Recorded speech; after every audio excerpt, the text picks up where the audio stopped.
Okay, it is the end of spring going into summer in our Cypress, Texas garden. And as you can see, a lot has changed since the last time we've been here. Our sunflowers are gone. Our green stalk planter is getting super huge, and there's a lot that's ready to harvest. So let's have a look and see what we can pick today.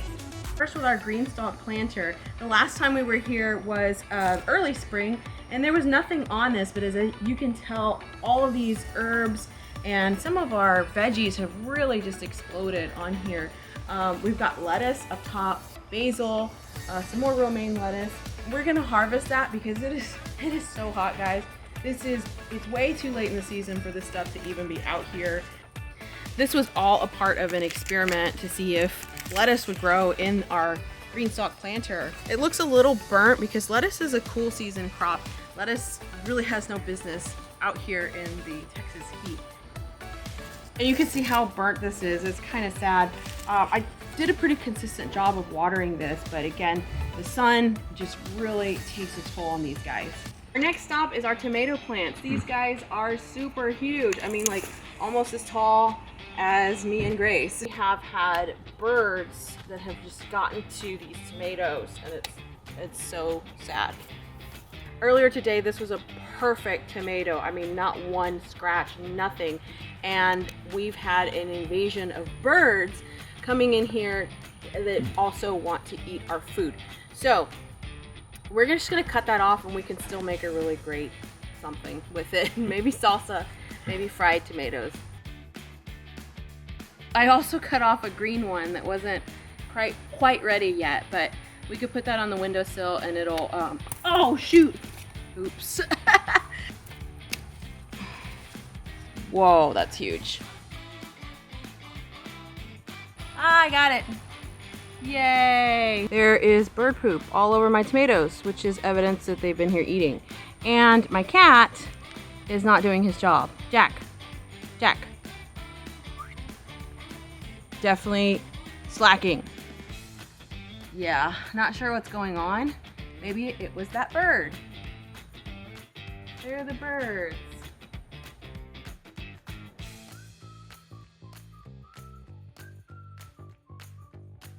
Right here, it doesn't look like there's much going on. Green tomatoes here, I'm just letting them ripen on the vine. There have been a ton of stink bugs out here, and I've been coming out here with scissors and just like snipping their heads off because that's like a savage way to get rid of them. They do not respond to typical soap and water to kill them like most other bugs. If left out here for longer than a week or so, they will destroy tomato crops. My butternut squash plant, it is doing not too bad actually. There's several fruits on here. This I thought was a cucumber, and turns out I was really wrong. So far this year we've had one giant zucchini squash that has come out of this. So we've got 1, 2, 3 fruits, possibly more, that are growing on here. 4 fruits actually that are growing on here, but none of them that are ready to harvest just yet. Also has something called powdery mildew, which is a problem. If you tap on it, you can see that there's like a white dust coming off, which is really bad for this plant and any other plants here. So I'm gonna treat it before the end of the day. It is acorn squash, and let's see how big this guy's gotten. We have 2 plants here, and we have 1 fruit that's growing on the end.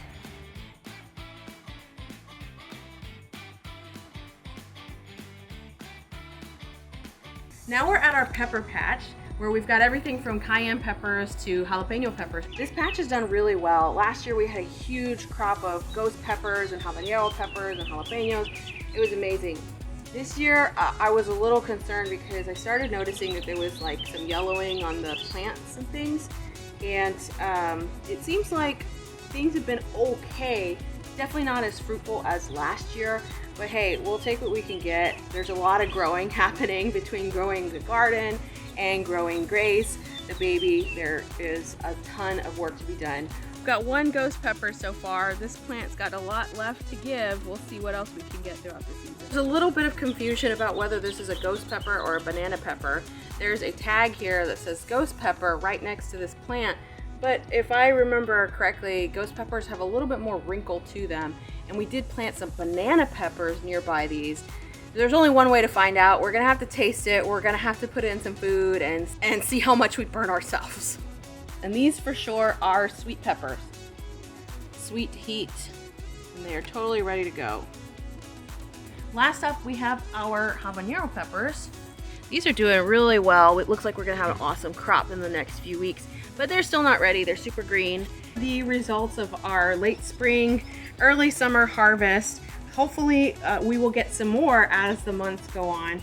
So far we've had about 2 pounds of tomatoes harvested, and I'm really anxious to see how much more pounds we're adding to our harvest. This is just such a huge passion of mine, and I hope that people can understand a little bit more about where their food comes from and how to grow it by producing these videos. So thanks so much. Hope you have a happy harvest.